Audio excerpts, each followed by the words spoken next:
kenapa Pak Jokowi tidak hadir ya?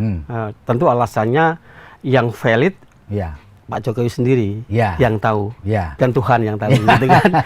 Publik akan mempersepsikan ya ketidakhadiran Pak Jokowi di dalam pada acara hari ulang tahun PDI Perjuangan ke-51 ini semakin menegaskan keretakan hubungan Pak Jokowi dengan PDIP. Belum talak 3.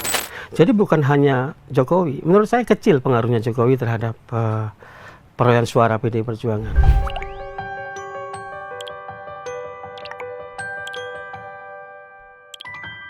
Assalamualaikum warahmatullahi wabarakatuh. Salam damai sejahtera buat kita semua. Om Swastiastu, Namo Buddhaya, dan salam kebajikan. Saya Feby Mahendra Putra, Direktur Pemberitaan Tribun Network. Tribuners, pada hari ini 10 Januari 2024, PDI Perjuangan merayakan HUT ke-51. Berbeda dengan hari ulang tahun beberapa waktu yang lalu atau beberapa tahun belakangan ini, HUT ke-51 ini nuansanya berbeda.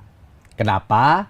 Karena nanti akan kita obrolin apa yang berbeda kali ini dengan tahun-tahun sebelumnya. Selain memang pada tahun ini adalah tahun politik, sebulan lagi kita akan melakukan pemilihan umum serentak tanggal 14 Februari 2024. Untuk ngobrolin hal itu, saya telah bersama dengan Direktur Eksekutif Indonesia Public Institute, Mas Karyono Wibowo.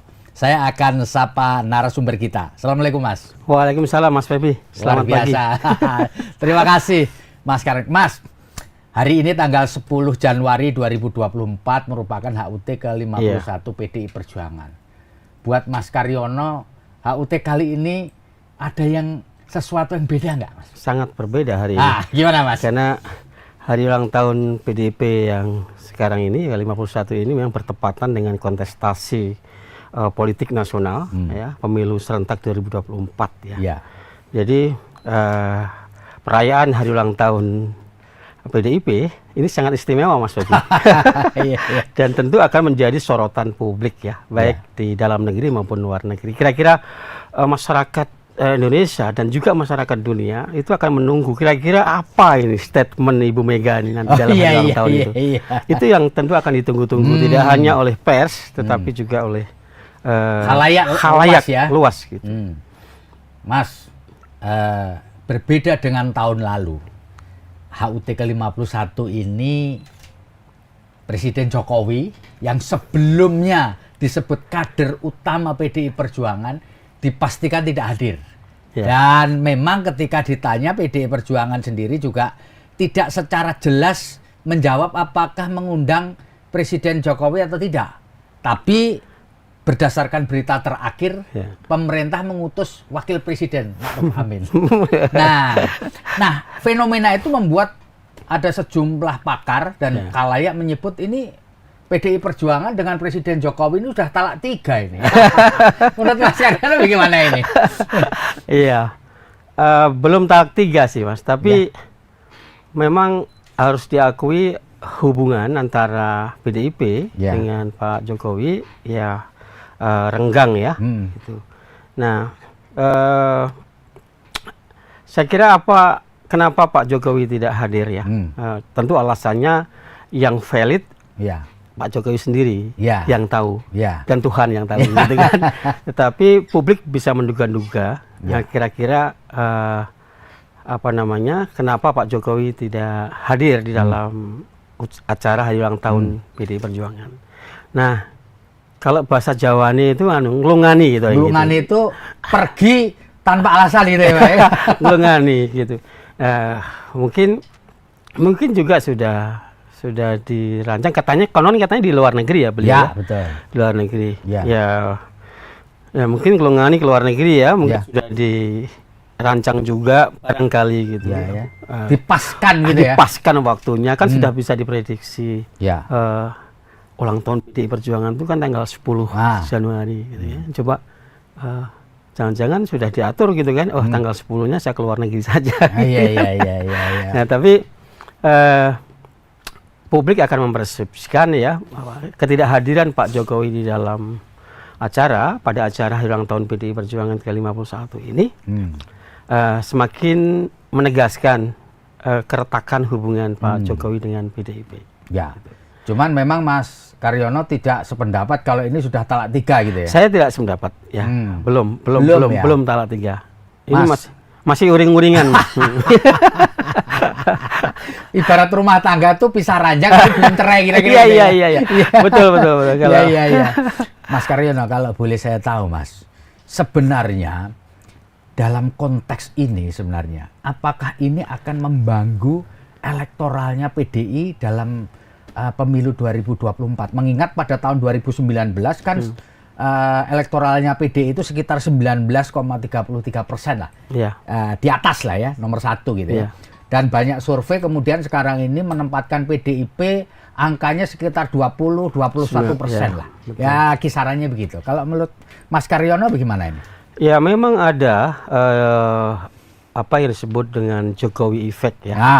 Ya, efek Jokowi terhadap elektabilitas partai PDI Perjuangan ada, Mas. Nah, terutama efeknya pada tahun 2014 ya. 2014 kemudian 2019 ya. Di mana elektabilitas PDI Perjuangan perolehan suaranya meningkat ya. Meningkat dari 2009 ke 2014 itu naik cukup tajam. Nah, kemudian dari 2014 ke 2019 naik kurang lebih 1% ya. Nggak terlalu banyak juga. Betul. Gitu. Tetapi menurut saya begini, bukan satu-satunya faktor yang membuat PDIP naik suaranya. Ya. Kalau kita lihat dulu tahun 99 PDIP menembus 35%. Betul. Ya tinggi sekali, spektakuler waktu itu ya. Suaranya tinggi. Lalu kemudian di 2004 turun ya. Di posisi kedua Golkar yang menang ya, kemudian di 2009 turun lagi di urutan ketiga ya. Kemudian 2014 itu naik drastis dan 2019 naik cuma sedikit gitu. Nah, kenapa dari 2009 ke 2014 itu naiknya signifikan ya? Memang ada faktor Jokowi effect. Ya, waktu itu Jokowi sebagai antitesanya Presiden Presiden SBY pada saat itu. Nah, tetapi yang paling signifikan yang memengaruhi meningkatnya suara PDI Perjuangan itu karena sikap konsistennya PDI Perjuangan selama 20 tahun menjadi oposisi pada saat itu. Ya, maka ketika pemerintahan SBY decline, ya, tingkat kepuasan masyarakat, citranya menurun karena banyak korupsi dan sebagainya. Waktu itu kader-kadernya banyak terlihat kasus korupsi. Tentu partai yang konsisten, partai yang menjadi oposisi selama 10 tahun akan mendapatkan benefit politik gitu. Jadi bukan hanya Jokowi. Menurut saya kecil pengaruhnya Jokowi terhadap perolehan suara PDI Perjuangan. Pada konteks kali ini ya? Iya, tapi kali ini kan problemnya begini. Kalau seandainya ini punya dampak juga, Mas. Ya. Renggangnya Pak Jokowi dengan PDI Perjuangan tentu akan berdampak juga, memiliki dampak elektoral ya. Karena memang ya ini kan akan berpengaruh ya. Apalagi keretakan hubungan antara Pak Jokowi dengan PDI Perjuangan ya. Ini bukan sekedar retak berpisah. Masalahnya posisi Jokowi sebagai kader PDI Perjuangan ya, orang yang dibesarkan oleh PDI Perjuangan, didukung, diusung menjadi wali kota Solo 2 periode, kemudian diusung lagi di Gubernur DKI Jakarta, terus naik level ke Presiden 2 periode. Nah, tentu kalau kita boleh berandai-andai, seandainya Pak Jokowi itu tetap berada ya satu gerbong dengan PDI Perjuangan, ya, kemungkinan akan berdampak positif bagi PDI Perjuangan. Gitu. Nah, masalahnya kan posisi Pak Jokowi cenderung ya ke paslon nomor 2 ya, Pak Prabowo Gibran karena memang putranya ada di situ. Gitu. Pak Jokowi tidak perlu menginstruksikan, "Hai, dukung paslon nomor 2." Ya. Itu sudah dibaca bahwa Ya, itu ya, ya. Sudah terang sudah benderang terang lah. benderang sebenarnya. Tidak perlu disampaikan secara eksplisit. Ya, betul. Dan ini pasti akan berdampak juga. Ya, ya, ya, ya. Mas, belakangan ini memang kemudian Bu Megawati dan sejumlah kader utama atau kader-kader PDI Perjuangan cenderung memberikan serangan kepada pemerintah dan Jokowi. Dan ada banyak orang menyebut ini seperti ibaratnya menembak kaki sendiri. Ya, Nah, gimana itu, Mas? Betul, itu sering saya ulas, Mas, di Ya. berbagai forum seminar, diskusi maupun dalam wawancara media ya. Gitu. Kasihan sebenarnya posisi Mas GP ya, Ganjar Mahfud ini yang diusung oleh PDI Perjuangan dan semua partai yang mengusung ya itu partai yang berada dalam koalisi pemerintahan Pak Jokowi, sehingga posisinya sangat dilematis. Ya, betul. Ya, buah si malakama gitu kan. Nah, ketika menyerang, tentu publik akan mempersepsikan. Kamu di dalam, loh, kalian tuh di dalam loh. Kalian tuh bagian dari pemerintahan, bagian dari rezim. Gitu. Nah, kenapa Anda menyerang? Nah, justru karena itu bisa menimbulkan dampak negatif gitu. Persepsinya jadi negatif. Tetapi kalau tidak nyerang, terus ngapa? Loh, posisinya beliau ini sudah di sana gitu. Iya kan? Nah, jadi serba sulit. Oleh karena itu perlu ada reformulasi gitu ya, Mas ya. Reformulasi positioning politik untuk kubu 03 ini, Mas, gitu. Tapi itu makanya tidak mudah ya, Mas ya? Tidak mudah. Nah, tapi itu sudah dicoba ya dalam beberapa debat debat capres itu. Posisi Mas Ganjar ya dan Prof Mahfud ya, itu kan di tengah itu. Ya, mengkritik tapi tidak terlalu keras gitu ya. Memberikan catatan. Di sisi lain juga menyatakan akan melanjutkan program-programnya Pak Jokowi dengan catatan, dengan perbaikan-perbaikan gitu. Nah, memang kelihatannya tidak ada pilihan lain kecuali membuat satu positioning politik yang di tengah tadi itu. Dan ini posisi ini unik ya, Mas ya? Posisinya unik. Unik ya kan? Iya. Unik. Karena kayak kemarin misalkan Mas Karyono, ketika Mas Ganjar memberi nilai 5 kepada Pak Prabowo sebagai Menhan, kan sama juga memberikan 5 kepada Pak Jokowi.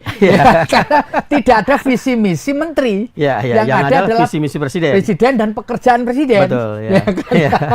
Jadi ini unik gitu kan, posisi ini unik. Nah, Mas Karyono, apakah posisi yang dilematik ini juga nanti akan mempengaruhi sikap politik juga dalam pidatonya Bu Mega nanti, kira-kira menurut Mas Karyono? Mungkin saya juga menduga seperti itu, Mas. Bu Mega juga orang yang wise ya, orang yang bijak gitu ya. Posisinya kelihatannya ya kurang lebih sama apa yang disampaikan ya, apa yang kita lihat bagaimana penampilan gagasan-gagasan ide-ide Mas Ganjar dalam debat itu. Bu Mega tentu akan memberikan kritik juga terhadap jalannya pemerintahan, tetapi menurut saya prediksi kelihatannya lebih pada persoalan situasi dan kondisi politik, pertarungan politik pemilu ya. Nah, itu kelihatannya akan menjadi fokus Ibu Mega. Nah, Bu Mega kemungkinan tidak akan menyerang, apalagi secara personal ya. Itu tidak mungkin itu akan Bu Mega sampaikan ya. Gitu. Mudah-mudahan jangan gitu ya, karena itu akan menimbulkan sentimen negatif. Jangan lagi menambah beban politik bagi PDI Perjuangan ya, yang sebelumnya muncul narasi tentang petugas partai ya kan. Nah, yang terus diulang-ulang akhirnya membentuk persepsi negatif ya. Bahwa Mas Ganjar itu akan menjadi petugas partai juga sama seperti Pak Jokowi gitu. Padahal petugas partai itu sebenarnya tidak ada salahnya. Istilah petugas partai yang disampaikan Bu Mega itu nggak salah, Mas Febi. Dalam konteks kepartean gitu. Siapapun kader partai, entah itu kader partai Golkar, kader partai Demokrat, kader partai PDI Perjuangan, kader PKB, ya, kader Hanura dan sebagainya, ya. Itu ya petugas partai juga ketika dia menjalankan menjalankan program-program partai yang sudah dirumuskan, menjalankan ADART partai, ya berarti kan dia menjalankan tugas. Dia petugas partai dong. Ya. Tetapi ketika narasi itu Ke publik. dilempar ke publik, menjadi konsumsi publik yang minim literasi Ya. dan seringkali di framing ya oleh lawan-lawan politiknya, Ya. akhirnya menjadi negatif makna dari petugas partai tadi itu. Ya, ya. Ujungnya itu akan di framing bahwa itu nanti jadi presiden boneka. Ya, ya, ya. Nah ternyata benar, salah satu faktor yang membuat elektabilitas Mas Ganjar ya turun, Ya. itu salah satu faktornya karena terjadi persepsi publik tadi itu bahwa Ganjar nanti akan jadi bonekanya Ibu Megawati. Ya, ya, ya. Nah itu terkonfirmasi ketika kami melakukan FGD, Hmm. mendalami dari survei itu Mas Pepi. Survei kuantitatif itu kita coba dalami dengan in-depth interview, kita dalami dengan FGD, ya.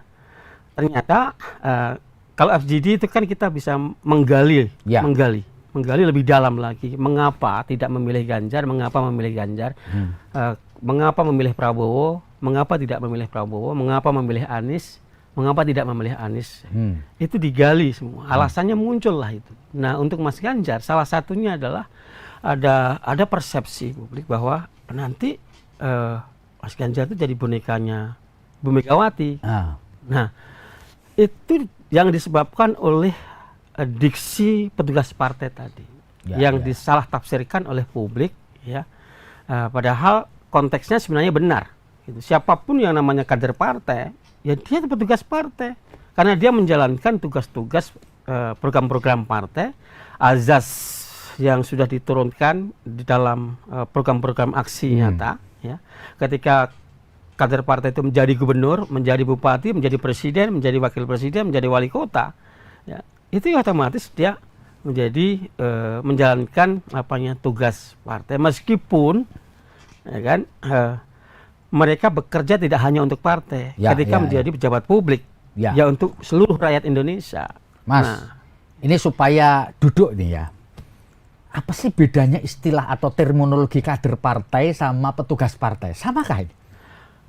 Sebenarnya kan persoalan semantik saja ini. Ya. Kalau kader partai itu kan menunjukkan orang ya yang menjadi anggota pengurus partai politik. Maka dia disebut sebagai kader partai. Nah, petugas partai maka ketika mereka menjalankan tugas-tugas kepartaian tadi itu. Nah, di dalam tugas kepartaian itu juga terkandung tugas untuk bangsa dan negara juga gitu. Ya. Nah, jadi sebenarnya itu persoalan semantik saja. Ya. Semantik. Tapi mengapa, Mas Kar, ketika istilah kader partai dipakai, tidak ada reaksi negatif? Misalkan, Mas Karyoto, kader Karyono, kader partai X misalkan, nggak ada masalah. Tapi begitu Mas Karyono disebut petugas partai X, jadi seolah-olah antara kader sama partai ini beda gitu. Iya. Ya itu soal pemahaman memang. Soal pemahaman yang berbeda dari masyarakat ya. Nah, kalau kader itu kan tadi sih kader itu dia orangnya kan. Petugas juga orangnya juga. Tapi orang yang menjalankan tugas-tugas kepartean, program partai tadi, ya nggak salah juga kalau disebut sebagai petugas partai.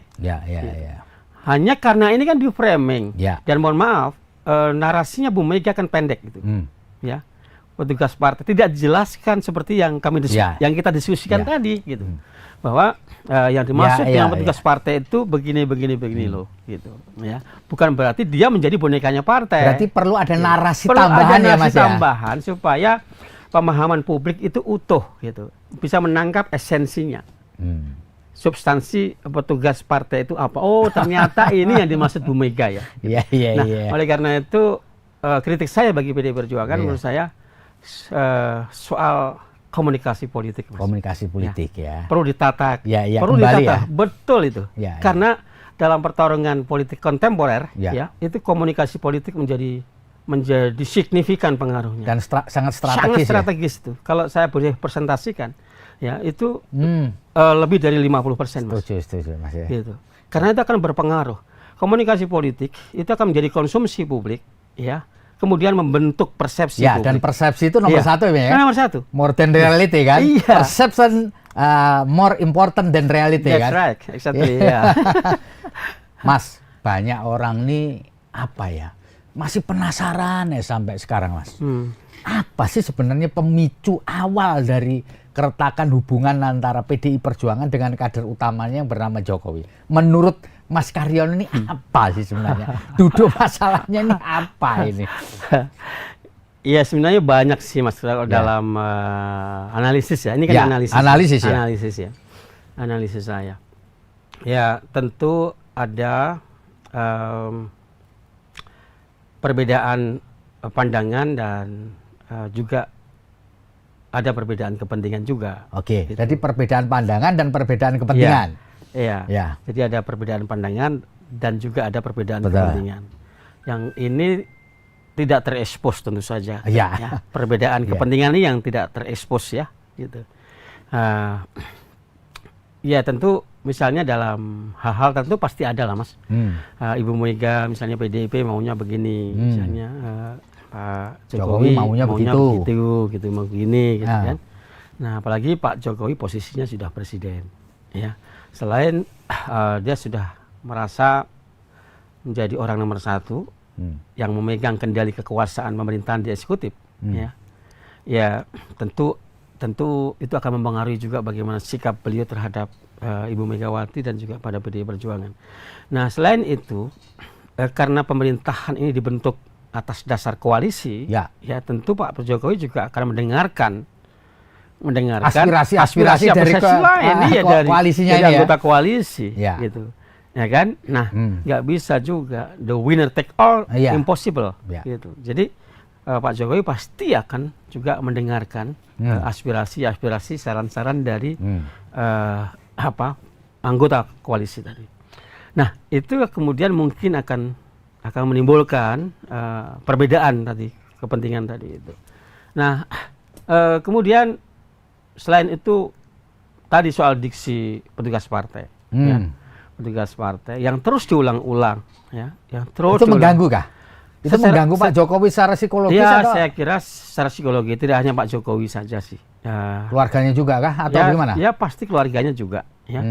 Ya, keluarganya pasti juga merasa tidak nyaman juga dengan diksi itu. Apalagi itu menjadi perbincangan terus-menerus di ranah publik, ya. Itu seolah-olah itu merendahkan Pak Jokowi. Padahal kan esensinya kan tidak sebenarnya. Cuma esensi ini tidak sampai kepada publik. Tidak nyampe gitu, ya. Tidak sampai. Itu juga cukup mengganggu. Tapi bukan hanya itu. Kalau sebagian orang mengatakan kan karena itu tadi Pak Jokowi dikatain sebagai petugas partai. Nah, itu yang muncul di publik kan itu kan? Yang muncul di publik itu. Tapi menurut saya tidak cukup itu memberikan alasan kenapa Jokowi mengambil sikap yang diametral seperti sekarang ini. Saya kira tidak sesederhana itu. Ada faktor-faktor lain. Satu juga tambahan lagi. Soal hasrat kuasa. Hasrat kuasa. Ya kan, nah ternyata kan terjawab itu ketika Mas Gibran menjadi calon wakil presiden, misalnya, yang diawali dengan merubah syarat usia, gitu kan. Nah, itu kan ternyata jawaban-jawaban yang baru muncul atas persoalan-persoalan sebelumnya, gitu. Kenapa hubungannya Pak Jokowi dengan PDIP renggang, gitu. Nah, salah satu jawabannya karena itu. Ada hasrat kuasa juga yang sudah mulai muncul di situ. Nah, dan tentu banyak variabel yang lain juga, ya, yang tentu ini sulit diungkap lah di ranah publik ya. Pasti ada persoalan yang lebih besar dari yang kita diskusikan tadi itu.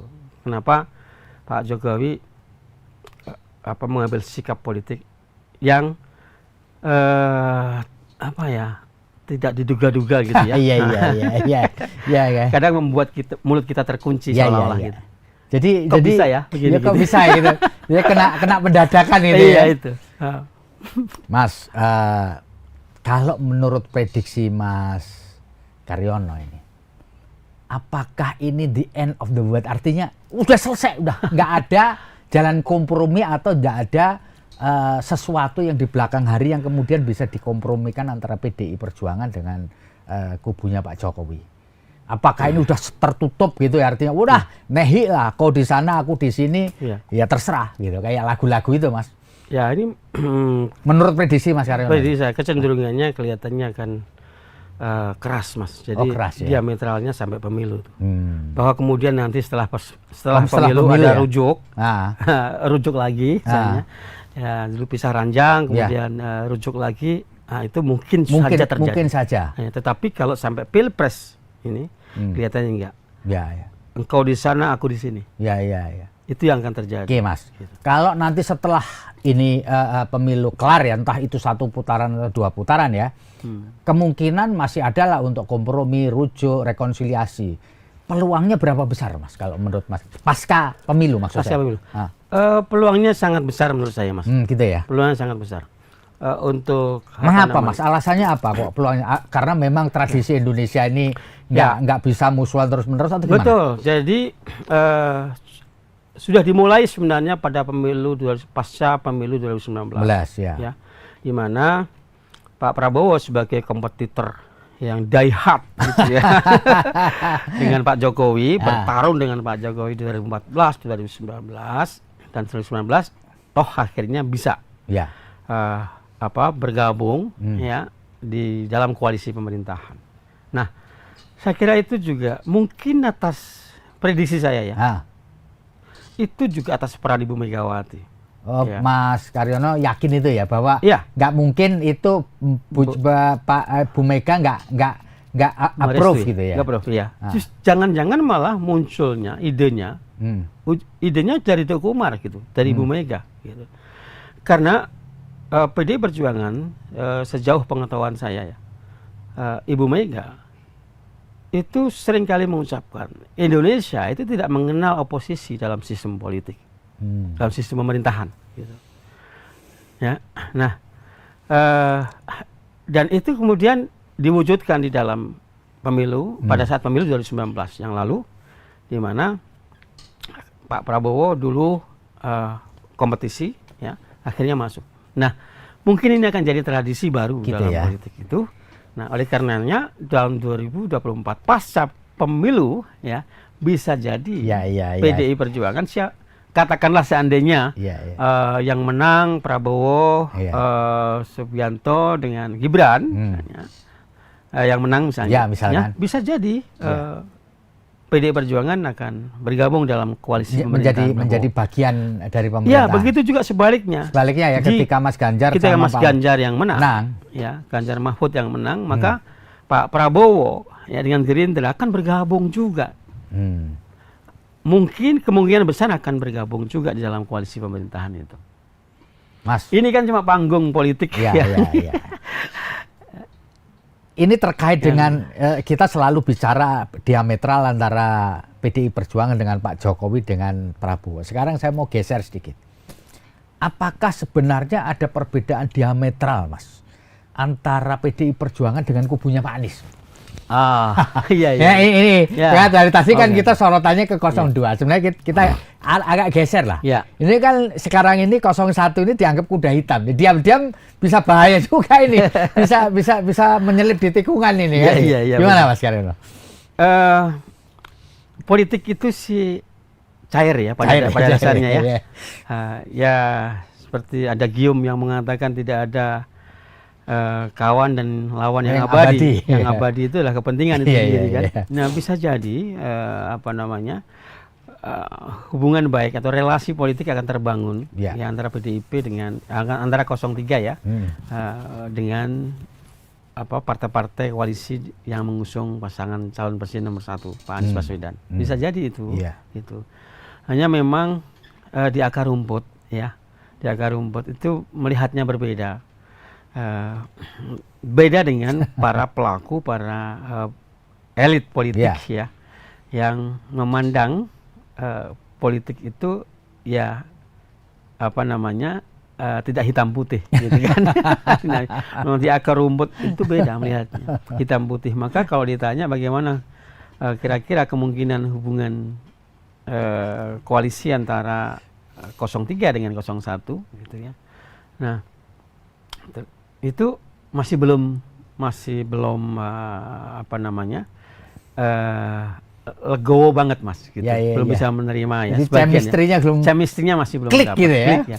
Itu kan akan ditarik pada memori kolektif ya pada saat pilkada DKI Jakarta misalnya gitu ya. Nah,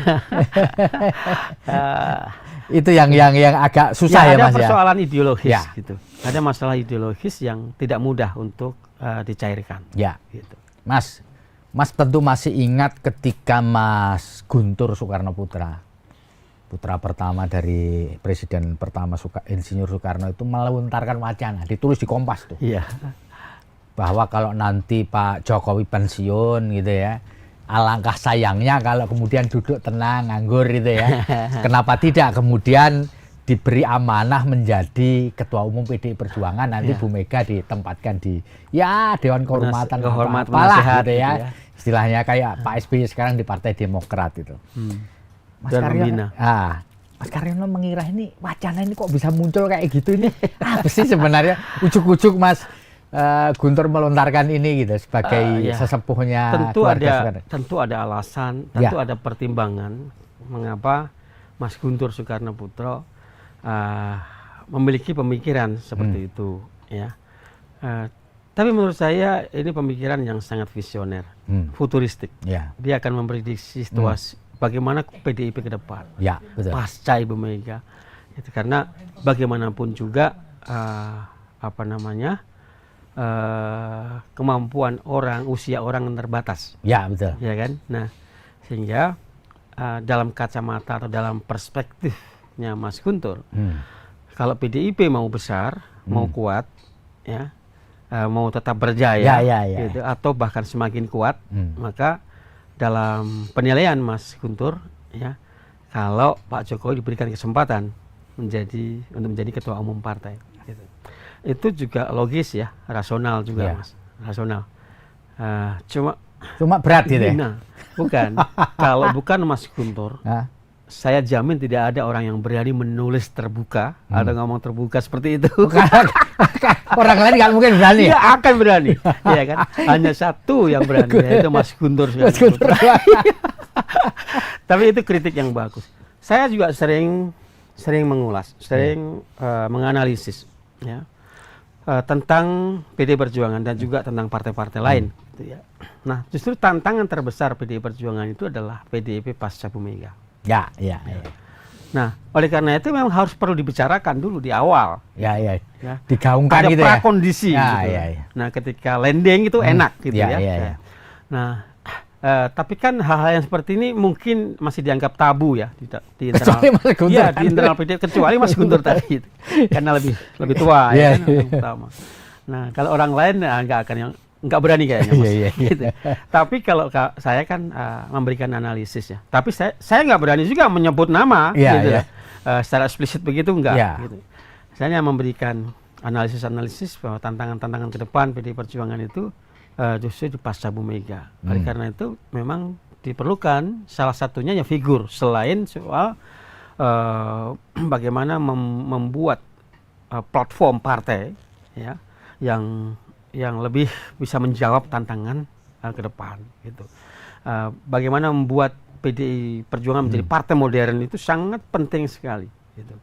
Nah, tapi bukan berarti meninggalkan roh PDI Perjuangan ya, yang memang apa namanya sangat melekat dengan figur Soekarno gitu. Sangat melekat. Ini adalah modal, aset gitu, tapi harus juga dievaluasi. Gitu. Nah, memang PDI Perjuangan memiliki captive market ya kira-kira 12-14% Mas. Ya captive ya. Captive itu, captive. Tapi harus dievaluasi, gitu. Captive-nya nih kan bisa diukur melalui survei itu. Strong voters-nya itu berapa, gitu. Yang tidak bisa bergeser, ya. Mau dibeli dengan uang 1 miliar pun, dengan isu apapun nggak bergeser. Jadi darahnya udah PDI Perjuangan gitu. Itu strong voters, loyal voters, ya. Nah itu berapa? Dia harus dievaluasi trennya gimana itu. Ya. Nah, terus kemudian para pengagum Soekarno, kemudian orang yang memahami pemikiran Bung Karno lalu mencintai Bung Karno dan akhirnya mendorong preferensi pilihan politiknya ke PDIP, ya itu harus dihitung juga secara kuantitatif itu. Dalam usia berapa misalnya, ya itu harus dipetakan juga dari segi ekonomi, pendidikan dan sebagainya. Nah, dari segi usia, jangan-jangan nanti pengagum Bung Karno ini mayoritas 70% pengagum Bung Karno yang milih PDIP, ya itu tinggal berapa persen nih? Ya, karena kan mereka usia kan, ya. Sakit, meninggal dan sebagainya. Nah, lalu kemudian bagaimana tantangannya adalah bagaimana memperluas spektrum dukungan masyarakat, ya, yang bagaimana melahirkan generasi-generasi baru yang melakukan itu ya yang perlu harus dievaluasi ya. Bagaimana menanamkan pemikiran Bung Karno di kalangan Gen Z, di kalangan milenial. Tidak mudah juga loh ini. Tidak mudah di kalangan kampus misalnya, ya. Nah, di kalangan masyarakat awam, ya narasinya juga berbeda. Kita ngomong tinggi-tinggi, misalnya istilah-istilah terminologi, ngomong sama petani, susah Riana. Ya nanti nggak nangkep dia. Gitu. Kemudian dengan Gen Z juga, Gen Z kan harus tahu bagaimana cara pandang mindsetnya Gen Z, seleranya Gen Z, gitu. Ya. Nah, narasinya juga berbeda, pendekatannya juga harus berbeda. Nggak bisa digeneralisir. Nah, saya nggak ngerti PDIP sudah sampai sana atau tidak. Karena itu akan menentukan bagaimana masa depan PDI Perjuangan. Mas Kar, ini satu lagi sebelum nanti kita nonton ini, meskipun masih belum mulai ya Mas ya. Mas, kalau menurut Mas, perlukah PDI itu tetap dipimpin oleh terahnya Soekarno? Istilahnya kalau dalam bahasa kita tuh ojo sampai pedotoyot katanya. Ada kan Mas istilah itu Mas ya? Saya menggunakan data ya Mas ya, riset lah. Kalau kualitatif saya khawatir subjektif ya. Gitu. Beberapa kali itu kita uji, ya, untuk posisi ketua umum menggantikan Ibu Megawati Soekarno Putri.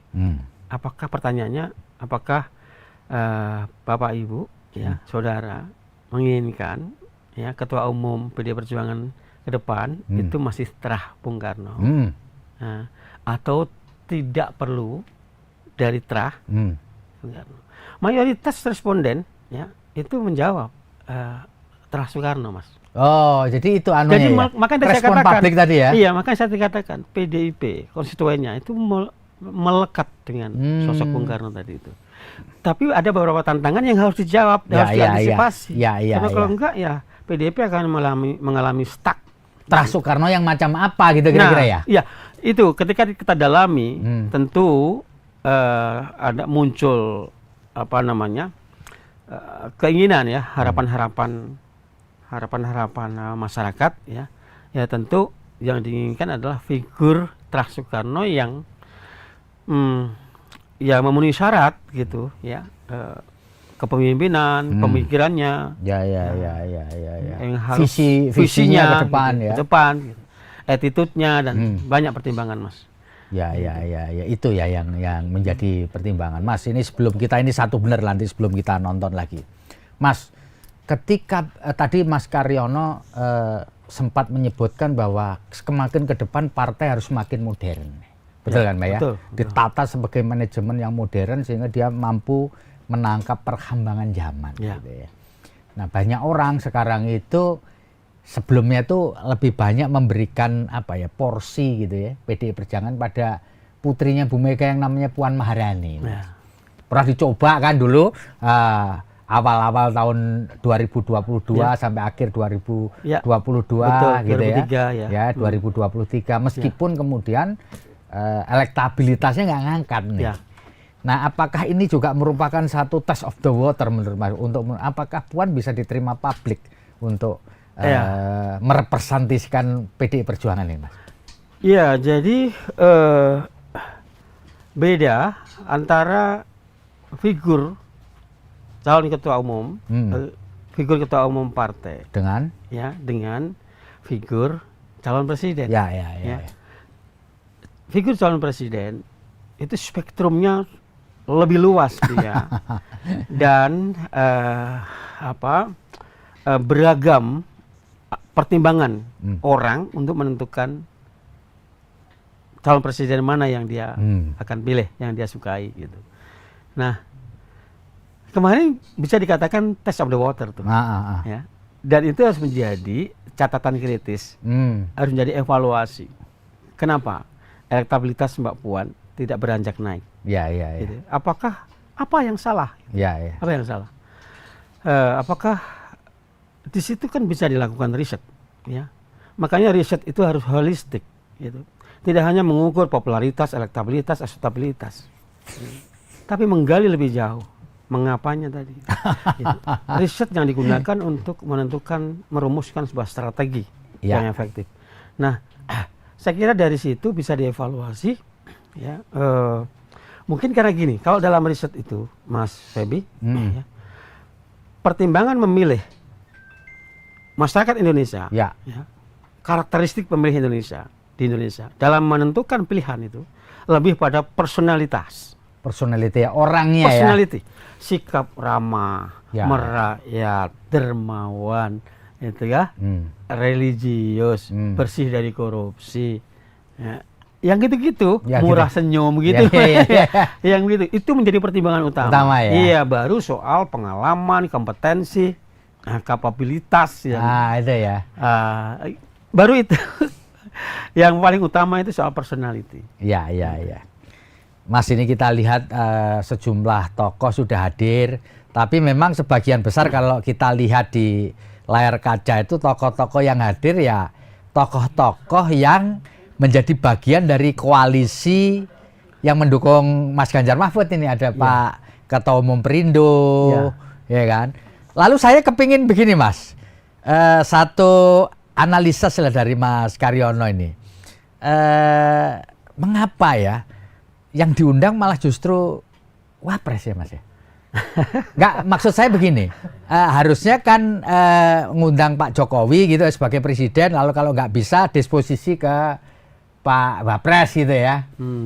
Tapi kan kalau konteks saya membaca berita, ini memang ini seolah-olah inisiatif Pak Wapres sendiri mewakili pemerintah gitu, gimana sih?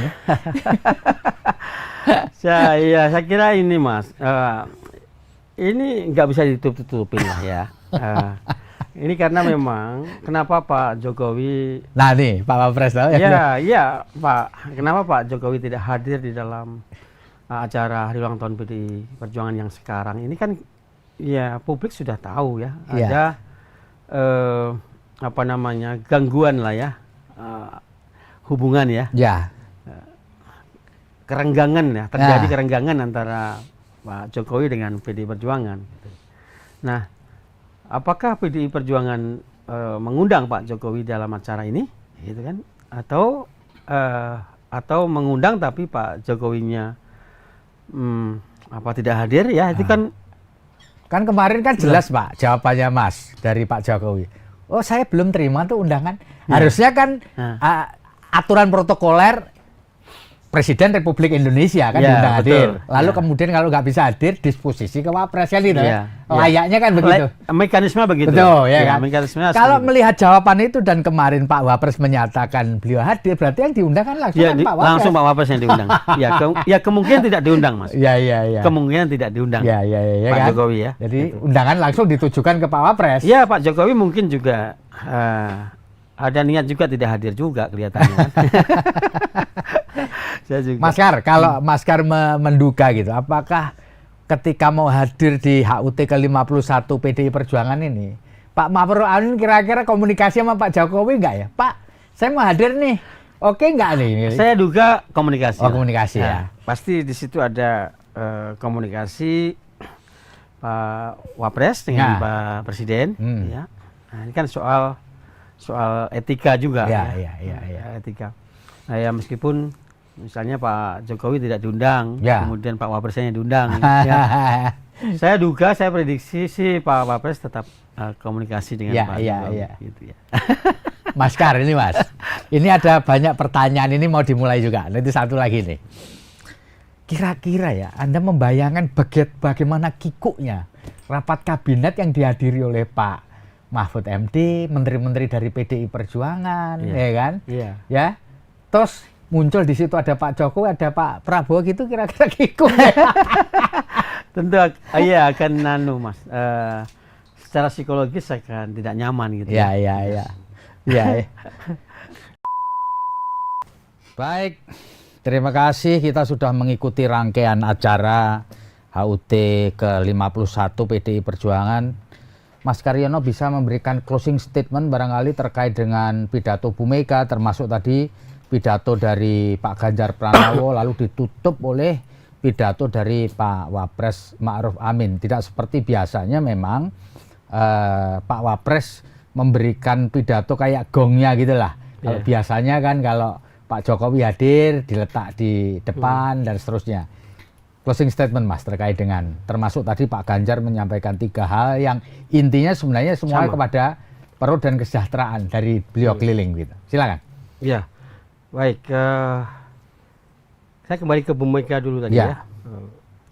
Saya kembali menegaskan bahwa Bu Mega berkali-kali tadi Mas untuk mengingatkan kepada penyelenggara pemilu, kemudian ASN ya, TNI Polri agar netral gitu ya. Nah, dan Bu Mega tadi serius sekali ya, mengingatkan kepada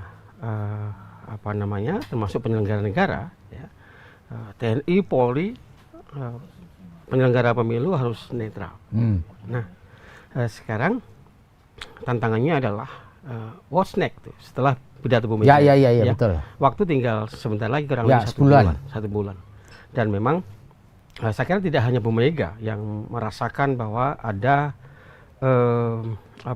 kecenderungan ya, berbagai upaya dengan menggunakan berbagai instrumen ya untuk membuat pemilu ini tidak netral. Termasuk tadi Mas Ganjar juga menyinggung soal itu ketika beliau datang ke berbagai daerah ya, mendapatkan berbagai informasi. Tetapi ya masyarakat menurut Mas Ganjar masih tetap teguh pada pendirian, melakukan perlawanan dalam diam, gitu ya, melakukan perlawanan dalam diam.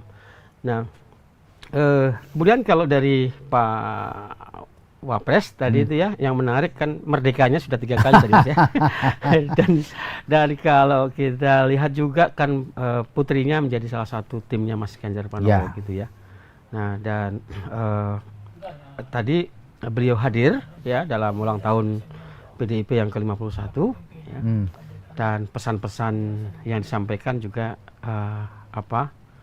cukup bagus tadi, yang memperkuat juga soal perlunya